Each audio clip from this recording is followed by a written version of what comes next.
Salut et bienvenue à tous dans l'épisode numéro 37 des questions fréquentes sur Helium. Ça fait un petit moment qu'on s'était pas parlé et j'en profite pour vous souhaiter à tous une merveilleuse année 2024. J'espère que cette année, elle va voir les marchés crypto s'envoler, ce serait plutôt cool. Et puis notre beau réseau bien progresser. Alors sur cet épisode, et d'ailleurs vous avez vu que ça bouge un petit peu là depuis quelques semaines sur Helium et plus généralement sur quelque chose dont j'ai envie de vous parler dans cet épisode et qui s'appelle les DePIN.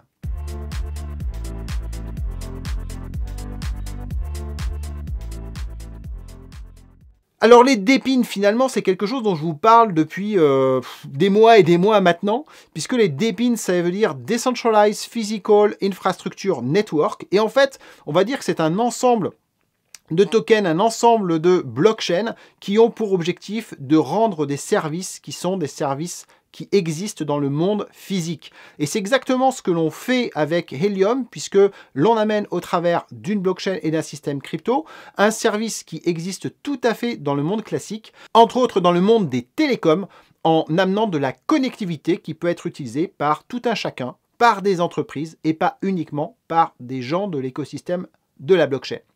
Et c'est ça qui est nouveau dans les DePIN par rapport aux blockchains classiques, c'est de fournir un service qui ne soit pas forcément quelque chose d'immatériel, mais qui s'appuie sur du physique, du concret, et qui finalement correspond à des business models qui sont existants sur le marché et donc tangibles. Donc c'est ce qui, moi, m'a amené à m'intéresser à Helium, c'est ce dont je vous parle depuis des mois, c'est ce que globalement la communauté Helium remonte comme ultra positif dans le projet, c'est ce côté concret, applicable et utilisable par des compagnies ou des gens qui sont en dehors du monde de la blockchain. Et c'est ça, en fait, qui est en train de pas mal prendre en ce moment et c'est plutôt cool.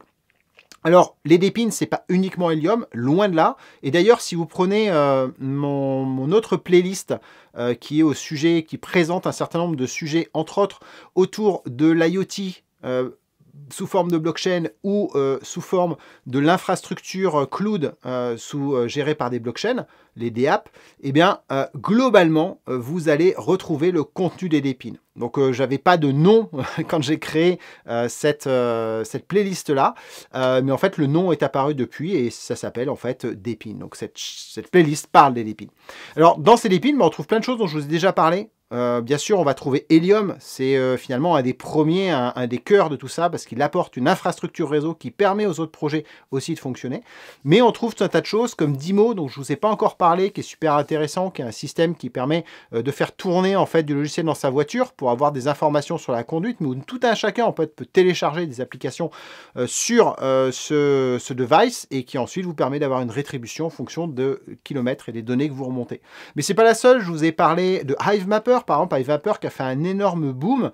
Vous savez, HiveMapper, c'est ce système qui est une dashcam qu'on met dans la voiture et qui permet en fait de prendre des photos à peu près toutes les secondes de l'endroit où vous êtes. C'est dans le but de construire un Google Street View, c'est-à-dire que toutes ces photos-là, ensuite, elles peuvent être achetées par kilomètre et elles permettent donc, comme dans Google Street View, de voir ce qui se passe avec un avantage supplémentaire par rapport à Google Street View, eh bien, c'est la mise à jour, puisque finalement, chaque utilisateur qui prend des images sur son trajet travail-domicile va rafraîchir les données de la carte tous les jours en faisant son trajet quotidien. Donc ça, c'est le petit plus. C'est quelque chose qui a globalement assez explosé déjà en termes d'usage et puis aussi en termes de valorisation. Voilà, donc vous pouvez regarder. Mais c'est plutôt un beau projet. Vous avez WeatherXM qui est dans la météo où l'objectif, c'est de collecter de la donnée météo de façon large. Pour l'instant, le token n'est pas encore coté. Hein, on est juste en testnet. Voilà, puis vous avez d'autres choses dont je vous ai parlé qui sont plus infrastructures. Alors, on retrouve bien sûr tout ce qui est cloud décentralisé avec Akash, avec Flux, avec ces choses-là. Mais on retrouve aussi de l'infrastructure, des services un peu plus bas niveau qui sont plutôt assez matures. On a par exemple Storj qui est un système de stockage dont j'ai parlé dans une autre vidéo qui marche plutôt pas mal.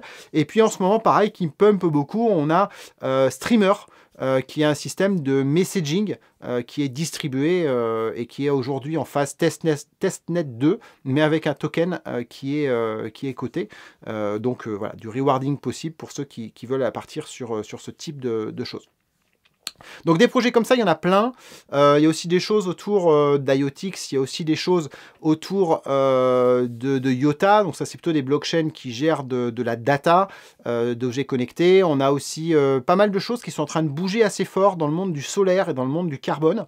Entre autres avec un objectif qui est de faire du Bitcoin clean. Alors je mets bien des quotes partout parce que je ne suis pas entièrement convaincu par l'impact positif que cela peut avoir sur la planète, qu'on se le dise bien. Mais voilà, l'idée, et c'est un truc qui pourrait avoir une grosse croissance aussi peut-être plus tard, c'est le fait qu'on puisse déployer des panneaux solaires et finalement, entre guillemets, dédier cette énergie pour aller alimenter les blockchains qui sont plutôt carbonées et plutôt assez noires aujourd'hui. Pour en tout cas celles qui font de la preuve de travail type Bitcoin. Voilà, donc ça c'est tout un écosystème qui est vraiment en train de grossir en ce moment. Soyez curieux, allez voir. En tout cas, c'est vachement intéressant parce que déjà, ça a permis de beaucoup revaloriser le token Helium et le token IoT associé. Donc ça, c'est plutôt une bonne nouvelle pour tous ceux qui ont laissé leur mineur tourner dans une période qui était plutôt une période de vache maigre depuis la migration sur Solana. Donc là, c'est une bonne récompense à la fidélité. Et puis, ça nous encourage à aller plus loin, à réinvestir, et ainsi de suite, pour ceux qui auront envie de le faire. Et ceci n'est pas un conseil d'investissement, bien entendu. Je n'en fais jamais. Voilà, donc petit point d'actu qui me paraissait super intéressant. C'est en train d'être chaud. Il y a plein de monde qui dit que ça va être la tendance de l'année 2024. J'en sais rien.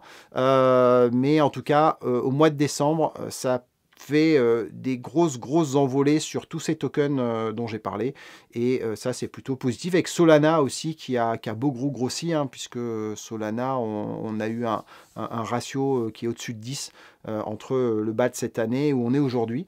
Voilà, et donc Solana est reconnu en fait comme étant une blockchain qui fait tourner pas mal de ses projets et qui donc par conséquent a un bénéfice important de tout ça. Oui, c'est sans doute pas la seule raison d'ailleurs, mais c'était sans doute une des raisons, puisque finalement, tout cet engouement pour les dépines ont démarré après Solana Breakpoint sur la fin novembre. Voilà. Donc on attend de voir comment ça bouge, mais c'était plutôt cool. D'autres petites nouvelles sur le réseau Helium, donc mobile aussi qui a beaucoup démarré aux États-Unis, enfin le token en tout cas a fait une belle croissance, il y a eu des nouveaux accords avec des opérateurs et donc ça c'était plutôt super positif. L'offre Helium, on va dire en tant que NVMo aux États-Unis est assez intéressante, donc c'est plutôt prometteur dans ce sens-là. Et puis en fait ce qui change un peu le game aujourd'hui, c'est qu'arrive le Wi-Fi. Alors le Wi-Fi il est pour l'instant aux États-Unis et il est pour l'instant associé à mobile, pour une raison très simple, c'est qu'en fait pour se connecter au Wi-Fi Helium, il faut une carte SIM, et donc c'est une eSIM qui va permettre de s'authentifier sur le réseau Wi-Fi Helium, et donc c'est très lié à mobile. C'est ce qui bloque aujourd'hui le fait de déployer le réseau Wi-Fi Helium, donc la DAO Wi-Fi partout dans le monde, c'est parce qu'il y a cet élément de eSIM, de carte à puce à utiliser. L'avantage par contre, c'est qu'après, une fois que c'est déployé, c'est très simple à utiliser. Et aujourd'hui, c'est intéressant parce que ça permet d'offloader en fait beaucoup de communication de la 5G Helium vers le Wi-Fi. Et là, c'est intéressant puisque la 5G Helium a une bande passante qui est loin d'être celle de la 5G opérateur classique, vu qu'elle est basée sur du CBRS, qui en plus est de la 4G au passage. Voilà, donc tout ça c'est en train de bouger. On espère que Wi-Fi va arriver plutôt sur le deuxième semestre 2024. C'est ce que j'ai pu entendre, mais c'est pas du tout une annonce officielle ou quoi que ce soit. C'est ce qui se dit.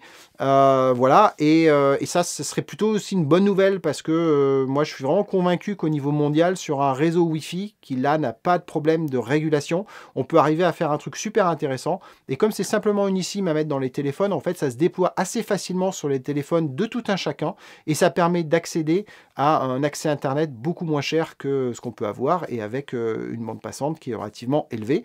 Et si les antennes sont bien placées, je reste convaincu que ça peut être un réseau beaucoup plus intéressant que ce qu'on a pu connaître avec les box, avec Phone ou avec Free par le passé, où là on avait des trucs cachés sous les télés avec des antennes qui n'étaient pas du tout faites pour rayonner loin. Voilà.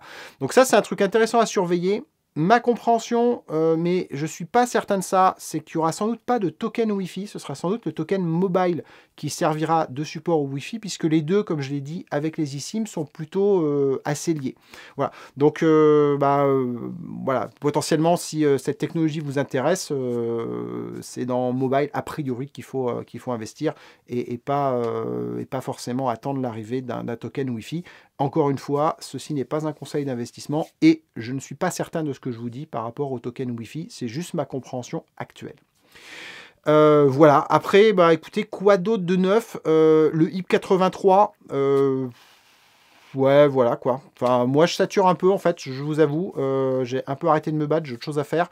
Il y a 5 ou 6 mecs sur le Discord qui sont à l'origine du HIP 83, entre autres, et qui pourrissent toutes les discussions qu'il peut y avoir au sujet d'un autre HIP. Voilà, moi je n'ai pas d'autres termes à dire que pourrir les discussions, puisqu'ils n'apportent absolument rien, si ce n'est faire en sorte que personne n'a envie de discuter, y compris moi-même. Si ce n'est que j'essaye quand même de continuer à avancer sur ce sujet-là en calculant pas mal de data, mais c'est long parce qu'il y a beaucoup de hotspots et les calculs sont un peu complexes, donc ça traîne un peu pour calculer le monde entier. Et je ne désespère pas quand même de réussir à faire avancer un HIP 94 pour corriger la situation actuelle qui est très néfaste à pas mal de hotspots qui pourtant produisent une couverture qui est vraiment utile pour le réseau. Voilà, donc à suivre là-dessus, mais j'avoue que je suis un peu découragé par la communauté sur ce point-là. Le dernier point, c'est le travail que je peux faire aussi sur la partie connectivité IoT. Là, ça marche bien. Là où quelques infos que je peux vous donner pour vous donner du concret sur ce qui se passe derrière Helium et derrière le réseau IoT. Si je regarde le service que je fournis, je fournis ce service depuis presque 2 ans maintenant, et donc si je regarde sur 1 an, j'ai eu une croissance des devices actives qui est presque multipliée par 3. Voilà, donc c'est plutôt positif, et on est en train de parler de pas loin d'une dizaine de milliers de devices qui sont actifs. Et 2-3 fois plus qui sont enregistrés. Mais c'est quand même pas rien, c'est-à-dire que même si on n'est pas en train de parler de millions de devices, à mon échelle de fournisseur de connectivité, et je ne suis pas le seul à fournir de la connectivité sur Helium, loin de là, mais je reste quand même un des principaux, on va dire, après Helium lui-même. Ce niveau de connectivité est intéressant parce que derrière, avec ces volumes-là, il y a des vrais cas industriels.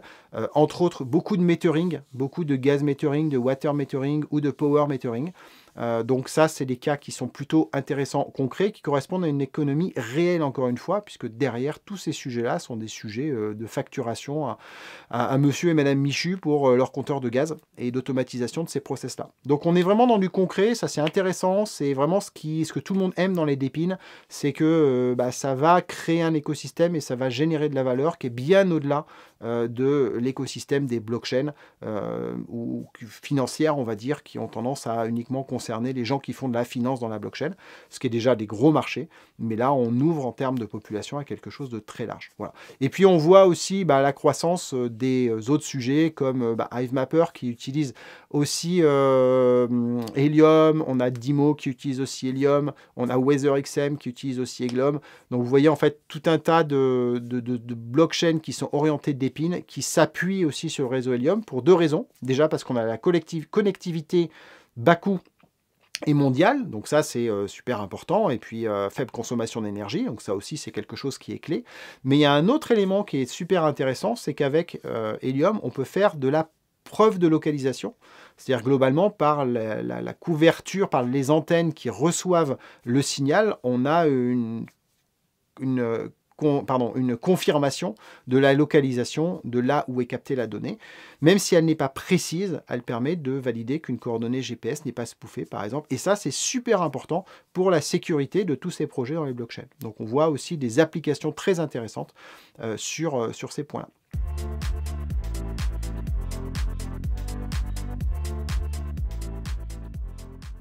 Voilà, c'est fini pour cet épisode numéro 37, le premier de l'année. Je vais essayer d'envoyer un petit peu plus de vidéos sur ce début d'année, parce que là, j'avoue que j'avais un petit peu de mal sur fin d'année, énormément de boulot, énormément de projets en parallèle. Donc, on va essayer de revenir un petit peu plus dans la production de vidéos. Je vous encourage toujours à me suivre pour avoir les informations, à regarder mon autre playlist au sujet de tous ces projets d'Epine qui ne portaient pas ce nom au départ. Voilà, et puis on reste en contact. Je vous dis à très bientôt. Vérifiez que vos hotspots marchent en ce moment. C'est pas inintéressant de vérifier ça. Ciao!